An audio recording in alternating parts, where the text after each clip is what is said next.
Assalamualaikum warahmatullahi wabarakatuh. Di sini kami dari kelompok 5 ingin mempresentasikan materi yang berjudul Measurement, Scoring, Reliability, and Validity yang berasal dari mata kuliah Metodologi Penelitian. Sebelum itu, perkenalkan nama anggota kelompok kami, yaitu yang pertama Anggreni Pusutadewi dengan NPM akhir 044, yang kedua Nirmala Nur Oktavia Jala Senastri dengan NPM akhir 166, yang ketiga yaitu ada Vina Dwi Kurniati NPM akhir 181, 4. Raina Queen Rozika NPM akhir 187, dan yang terakhir yaitu ada Seni Mutiara dengan NPM akhir 258. Berikutnya 4 jenis skala.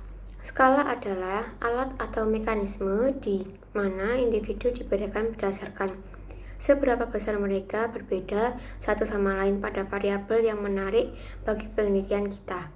Misalnya ingin mengukur sikap konsumen terhadap konsumsi minuman ringan, maka dibuat skala pengukuran angka atau sikap terhadap konsumsi minuman ringan dari objek konsumen. Pilihan skala pengukuran yang tepat untuk ini adalah skala Likert.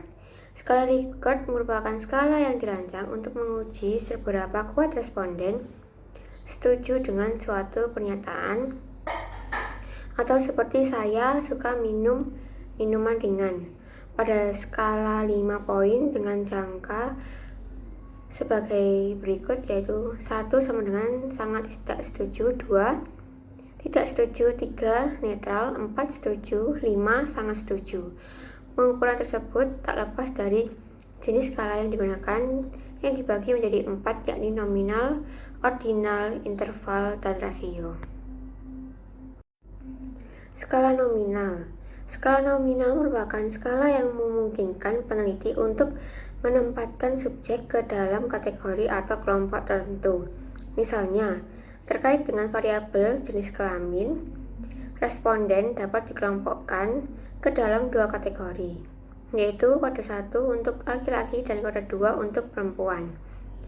Apabila wawancara responden ada 200 orang dan dari survei menunjukkan 98 responden laki-laki dan 102 perempuan, maka data akhir di komputer menunjukkan 49% responden laki-laki dan 51% responden perempuan. Lalu skala ordinal. Skala ordinal mengkategorikan perbedaan kategori-kategori yang diurutkan berdasarkan preferensi. Misalnya, diurutkan dari yang terbaik dan terburuk, pertama hingga terakhir, dan diberi nomor 1, 2, dan seterusnya. Contohnya, persentase responden menganggap interaksi orang lain sebagai yang paling penting, atau mereka menganggap penggunaan keterampilan yang berbeda paling penting, dan seterusnya. Berikutnya terdapat skala interval. Skala interval merupakan skala di mana jarak numerik yang sama pada skala mewakili nilai yang sama dari karakteristik yang sedang diukur. Skala interval digunakan untuk membandingkan perbedaan di antara objek. Ukuran penyebarannya atau dispersion adalah rentang atau range, deviasi standar atau standard deviation, dan variance atau variation. Kemudian skala rasio merupakan skala untuk mengatasi kelemahan titik awal yang sewenang-wenang pada skala interval karena memiliki titik nol yang mutlak atau bukan sewenang-wenang, yang merupakan titik pengukuran yang bermakna. Skala rasio tidak hanya mengukur besarnya perbedaan antara titik-titik pada skala, tetapi juga proporsi dari perbedaan tersebut. Contohnya, seseorang yang beratnya 113 kg adalah 2 kali lebih berat dari seseorang yang beratnya 56 kg. Membagi kedua angka ini atau 113 kg dan 56 kg dengan angka tertentu akan tetap mempertahankan rasio 2:1. Ordinal atau interval. Skala Likert banyak digunakan untuk mengukur sikap atau opini, biasanya dalam skala 5 poin dari sangat tidak setuju hingga sangat setuju. Ada perdebatan apakah skala ini dianggap ordinal atau interval. Secara teori, skala ini ordinal karena menunjukkan urutan tetapi bukan jarak yang pasti antar titik. Namun, dalam praktiknya, skala ini sering diperlakukan sebagai interval agar memungkinkan analisis statistik yang lebih maju, seperti menghitung data rata-rata atau standar deviasi.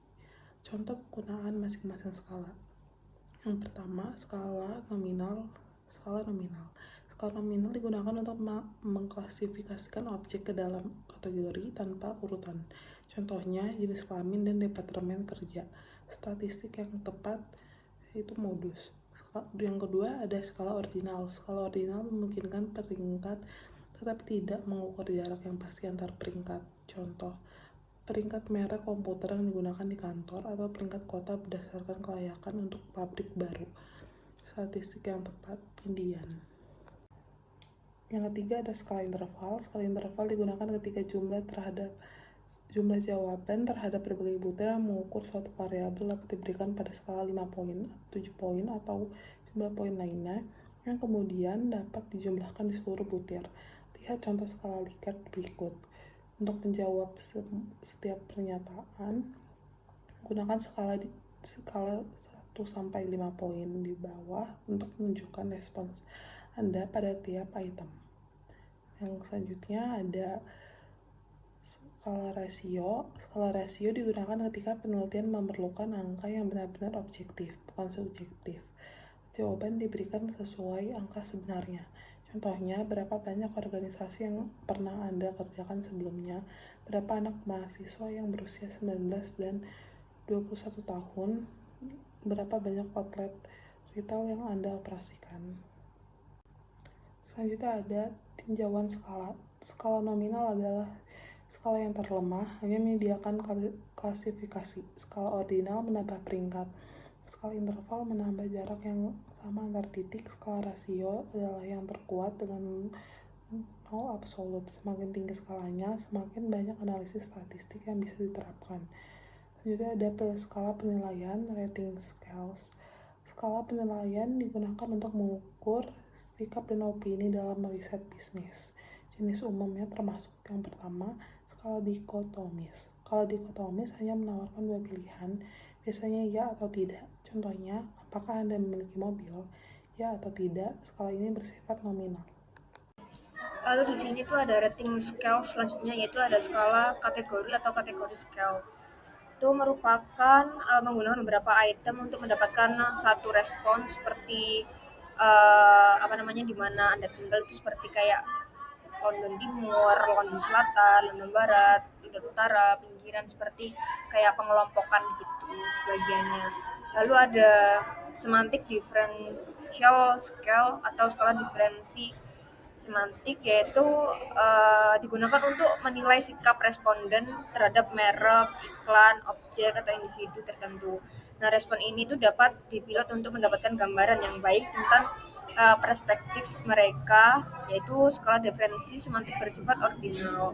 Namun, skala ini tuh sering dianggap sebagai skala interval.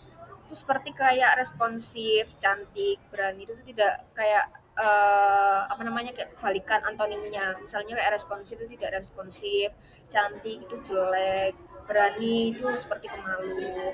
Lalu yang selanjutnya ada skala numerik atau numerical scale, itu mirip dengan skala diferensi semantik. Perbedaannya adalah angka pada skala 5 poin atau 7 poin disediakan dengan kata sifat bipolar di kedua ujungnya.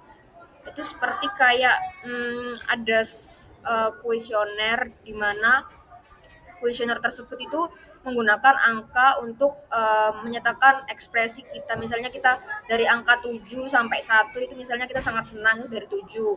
Terus dari angka 1 itu sangat tidak senang, seperti itu. Selanjutnya di sini ada skala Likert. Itu dirancang untuk menguji seberapa kuat subjek setuju atau tidak setuju dengan pernyataan pada skala 5 poin. Misalnya itu kayak dari angka 1 sampai 5. Dari angka 1 itu sangat tidak setuju, lalu yang dari kedua itu tidak setuju, yang ketiga tidak setuju, dan tidak setuju itu kayak tengah-tengahan. Terus yang keempat itu setuju, dan yang kelima itu sangat setuju. Jadi kayak ada tabel, maksudnya kayak ada line lain, terus di situ ada nomor-nomornya. Lalu yang selanjutnya ada skala jumlah tetap atau konstan. Ini tuh responden di sini diminta untuk mendistribusikan sejumlah poin tersebut ke berbagai item seperti misalnya itu dalam memilih sabun mandi ditunjukkan penting untuk menurut Anda kelima aspek tersebut ini dan memberi poin untuk setiap aspek hingga totalnya 100. Misalnya kita ada kayak parfum, warna, misalnya kita ada apa namanya dari ada parfum, terus di sini tuh ada 5 poin yang mencakup parfum tersebut dari eh, parfum, maksudnya wangi, warna, terus bentuk, ukuran, tekstur, dan busa sampai nilainya itu 100. Jadi per poin tuh mengandung nilai hingga jumlahnya 100. Lalu ada skala Staple atau Staple Scale, yaitu mengatur arah intensitas setiap terhadap item yang diteliti secara stimulan. Eh, Terus karakteristik yang menjadi perhatian penelitian ditempatkan di tengah dengan skala numerik yang berkisar. Eh, Kayak misalnya tuh dari tambah 3 ke minus 3 itu di kedua sisi item seperti yang seperti kayak nyatakan bagaimana Anda menilai kemampuan yang Anda berikan dengan masing-masing karakteristik yang disebut bawah ini, seperti itu.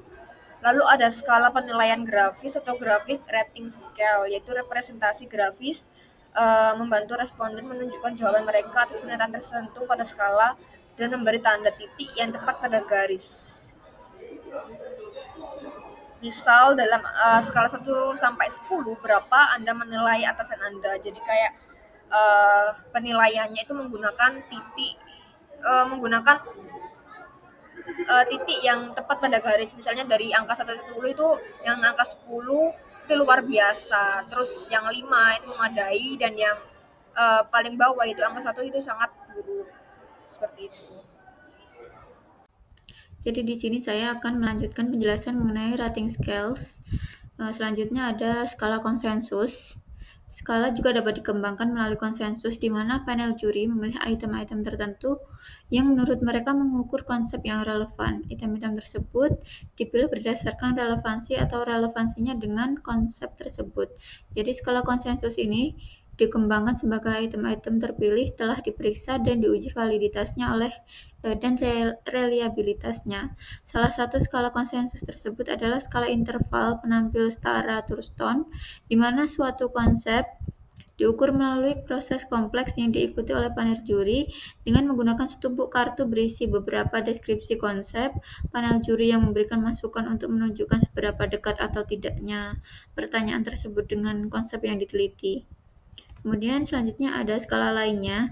Terdapat juga beberapa metode penskalan tingkat lanjut seperti penskalan multidimensi di mana objek orang atau keduanya diskalakan secara visual dan dilakukan analisis konjoin.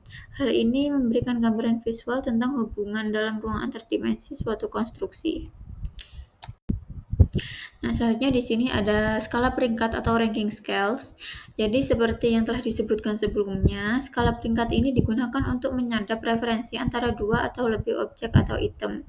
Namun pemeringkatan tersebut mungkin tidak memberikan petunjuk pasti untuk beberapa jawaban yang dicari. Nah, di sini yang pertama ada paired comparison scale atau perbandingan berpasangan. Jadi perbandingan berpasangan ini digunakan ketika antara sejumlah kecil objek responden diminta untuk memilih antara dua objek sekaligus. Jadi hal ini akan membantu preferensi dari responden. Kemudian yang kedua ada forced choice atau pilihan yang dipaksakan. Pilihan yang dipaksakan ini memungkinkan responden untuk memeringkat objek relatif satu sama lain di antara alternatif yang disediakan. Hal ini memudahkan responden terutama jika pilihannya yang diperingkatkan itu terbatas. Kemudian yang terakhir ada skala perbandingan atau comparative scale. Jadi comparative scale ini memberikan tolak ukur antara titik acuan untuk menilai sikap terhadap objek, peristiwa, ataupun situasi terkini yang sedang diteliti. Nah, untuk selanjutnya yaitu ada dimensi skala internasional. Nah, selain kepekaan terhadap definisi operasional konsep dalam budaya lain, isu penskalaan juga perlu dibahas dalam penelitian lintas budaya. Jadi penelitian terbaru ini menunjukkan bahwa orang-orang dari berbagai luar negara berbeda dalam kecenderungan mereka untuk menggunakan skala penilaian yang ekstrim, misalnya 1 dan 5 atau 1 dan 7. Jadi untuk merespon dengan cara yang diinginkan secara sosial. Ini disebutkan oleh De Jong 2006. Teman-teman ini menggambarkan bahwa menganalisis dan menafsirkan data yang dikumpulkan di berbagai negara merupakan pekerjaan yang sangat menantang. Nah, selanjutnya di sini saya akan membahas mengenai goodness of measures atau kebaikan atau kualitas dari suatu ukuran atau instrumen penelitian. Nah, jadi setelah kita melihat cara mendefinisikan variabel secara operasional dan menerapkan berbagai teknik penskalaan, penting bagi kita untuk memastikan bahwa instrumen yang kita kembangkan ini mengukur suatu konsep tertentu dengan benar-benar mengukur variabel tersebut secara akurat dan bahwa pada kenyataannya kita benar-benar mengukur konsep tersebut dengan yang kita ukur. Jadi untuk pertama-tama kita akan melakukan analisis item atau item analisis. Jadi analisis butir soal ini dilakukan untuk melihat apakah butir soal dalam instrumen tersebut sesuai atau tidak. Setiap butir soal diperiksa kemampuannya dalam membedakan antara subjek dan skor yang tinggi dan skor yang totalnya rendah. Dalam analisis butir soal, rata-rata kelompok skor yang tinggi dan kelompok skor rendah diuji untuk mendeteksi perbedaan yang signifikan melalui T-nilai. Jadi dengan item dengan nilai T-value, uji mampu untuk mengidentifikasi item-item yang paling diskriminatif dalam instrumen, kemudian dimasukkan ke dalam instrumen. Setelah itu, uji reliabilitas instrumen dilakukan untuk validitas alat ukur ditetapkan. Secara singkat, keandalan ini adalah pengujian seberapa konsisten suatu alat untuk mengukur konsep apapun yang diukurnya. Selanjutnya ada validitas atau keabsahan adalah uji seberapa baik instrumen yang dikembangkan untuk mengukur konsep tertentu yang ingin diukur. Nah, selanjutnya ada validity atau keabsahan. Jadi ada beberapa jenis uji validitas yang digunakan untuk menguji. Para penulis menggunakan istilah yang berbeda untuk merujuknya. Untuk kejelasannya, kita dapat mengelompokkan uji validitas ini ke dalam 3 judul umum. Yang pertama yaitu validitas isi, yang kedua validitas kriteria, dan validitas konstruk. Nah, selanjutnya di sini ada gambar 12.1 yang menunjukkan bahwa kualitas suatu ukuran atau data atau yang disebut juga dengan goodness of measures dinilai dari 2 nilai utama, yaitu yang pertama adalah reliability dan yang kedua adalah validity. Seperti yang telah saya sebutkan sebelumnya. Jadi reliability ini artinya keandalan, yaitu apakah ada alat ukur untuk menghasilkan hasil yang konsisten. Ini bisa dilihat dari kestabilan hasil ketika diuji ulang maupun dari konsistensi antar item instrumen. Nah, kemudian yang kedua ada validity atau validitas, yaitu apakah alat ukur itu bisa mengukur hal-hal yang seharusnya diukur. Validitas bisa dinilai dari isi pertanyaan, dari perbandingan dengan ukuran lain maupun sejauh mana instrumen mencerminkan konstruk teoritis yang dimaksud. Jadi kesimpulannya, reliability ini memastikan hasil pengukuran konsisten, sementara validity ini memastikan pengukuran tepat sasaran. Keduanya ini sangat penting agar data penelitian bisa dipercaya dan sahih. Nah, untuk pertama-tama di sini saya akan menjelaskan mengenai 3 judul umum validitas data. Nah, ini yang saya jelaskan dahulu adalah validitas isi. Validitas isi ini memastikan bahwa pengukuran mencakup serangkaian item yang memadai dan representatif yang menyentuh konsep tersebut. Semakin item skala tersebut mempresentasikan domain atau semesta konsep yang diukur, semakin tinggi pula validitas yang isinya. Dengan kata lain, validitas isi merupakan fungsi dari seberapa baik dimensi dan elemen suatu konsep telah digambarkan. Nah, selanjutnya ada validitas terkait kriteria. Validitas terkait kriteria, validitas konkuren ditetapkan ketika pengukuran membedakan individu berdasarkan kriteria yang diharapkan dapat diprediksi. Hal ini dapat dilakukan dengan menetapkan validitas konkuren atau validitas prediktif seperti yang akan saya jelaskan selanjutnya. Nah, selanjutnya adalah validity konstruk, yang dimana validitas konstruk ini sejauh mana alat ukur tersebut itu sesuai dengan teori yang mendasarinya. Di sini ada 2 jenis utama, yaitu ada validitas convergent, yang dimana 2 instrumen berbeda untuk konsep yang sama, tetapi hasilnya berkorelasi tinggi. Lalu ada validitas diskriminan, yang dimana 2 variabel yang seharusnya tidak berkorelasi memang terbukti tidak berkorelasi. Nah, cara menilai validitas tersebut tuh yang pertama ada analisis korelasi. Nah, untuk validitas konkuren, prediktif, konvergen, dan diskriminan. Lalu yang analisis faktor ini memastikan dimensi konsep sesuai dan item tepat. Lalu ada matriks multi-trait, multi-method, yaitu uji keandalan dengan metode pengukuran yang berbeda. Nah, instrumen penelitian yang baik biasanya melaporkan jenis validitas yang sudah diuji dengan memudahkan peneliti menilai kualitasnya. Selanjutnya adalah reliabilitas, yang dimana reliabilitas itu suatu alat ukur yang menunjukkan sejauh mana alat tersebut itu bebas dari bias atau tanpa kesalahan, dan memastikan pengukuran yang konsisten dari waktu ke waktu serta antar item dalam instrumen. Nah, dengan kata lain, reliabilitas ini menunjukkan stabilitas dan konsistensi suatu instrumen dalam mengukur konsep sekaligus menilai kebaikan dari alat ukur tersebut. Selanjutnya mengenai stabilitas pengukuran, yang dimana kemampuan alat ukur untuk tetap sama dari waktu ke waktu. Nah, meski ada kondisi pengujian yang tidak terkendali ataupun keadaan responden yang berubah, itu menunjukkan stabilitasnya. Ini berarti konsep diukur secara konsisten kapanpun dilakukan. Ada 2 uji stabilitas, yaitu yang pertama mengenai tes retest reliability, yang dimana tuh koefisien reliabilitas yang diperoleh dari pengulangan pengukuran yang sama pada waktu yang berbeda dengan responden yang sama. Jadi semakin tinggi korelasi, semakin stabil alat ukur tersebut. Lalu yang kedua tuh mengenai parallel form reliability, yang dimana ketika dua set instrumen yang sebanding atau sama konstruk hanya berbeda susunan ataupun kata, itu menghasilkan korelasi tinggi. Jadi menunjukkan kesalahan akibat perbedaan kata atau urutan pertanyaan yang sangat kecil.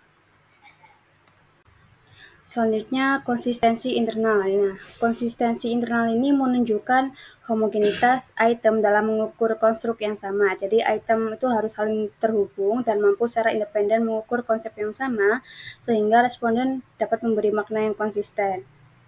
Nah, uji yang umum itu ada 2. Yang pertama itu inter-item consistency reliability, yang dimana itu menguji konsistensi jawaban responden terhadap semua item. Nah, itemnya itu ada 2, Cronbach's alpha untuk item skala multipoint, lalu yang kedua itu Kuder-Richardson atau KR, yaitu untuk item dikotomis atau ya atau tidak. Nah, lalu yang kedua itu split half reliability, yang dimana tuh mengukur korelasi antara dua bagian dari instrumen. Umumnya Cronbach's alpha ini dianggap cukup sebagai indeks reliabilitas antar item. Selanjutnya adalah reflective versus formative measurement scales. What is a reflective scale? Nah, dalam skala reflektif ini, item-itemnya itu diharapkan dapat berkorelasi. Jadi setiap item itu dapat diasumsikan memiliki dasar yang sama, yaitu konstruk dasar yang diminati. Untuk peningkatan nilai konstruk ini akan diterjemahkan menjadi peningkatan nilai untuk semua item yang mewakilinya. Jadi arah sebab akibat ini adalah dari konstruk ke item. Lalu, what is a formative scale and why do scale not necessarily hang together? Nah, sebuah skala formatif itu digunakan ketika suatu konstruk itu dipandang sebagai kombinasi penjelas dari indikator-indikatornya. Jadi sebuah skala yang berisi item-item yang tidak harus saling berhubungan disebut skala formatif. Namun, item-item ini tidak harus berkorelasi dengan item-item yang mengukur gaji, karena dimensi peluang yang baik untuk kemajuan tidak harus berhubungan dengan dimensi gaji. Nah, memang seorang pekerja pertama itu mungkin memiliki gaji yang sangat baik, tetapi tidak ada peluang promosi. Sementara pekerja kedua ini mungkin memiliki peluang promosi yang sangat baik, tetapi gaji yang sangat buruk. Jadi perubahan pada salah satu indikator atau dimensi itu diharapkan dapat mengubah skor konstruk secara keseluruhan, terlepas dari nilai indikator atau dimensi lainnya. Nah, karena alasan ini tidak masuk akal untuk menguji konsistensi antar item dari skala formatif. Alasannya adalah kita tidak mengharapkan item-item dalam skala formatif itu menjadi homogen. Dengan kata lain, kita tidak mengharapkan semua item itu dapat berkorelasi. Sekian presentasi dari kelompok kami. Apabila ada salah kata mohon dimaafkan. Terima kasih. Wassalamualaikum warahmatullahi wabarakatuh.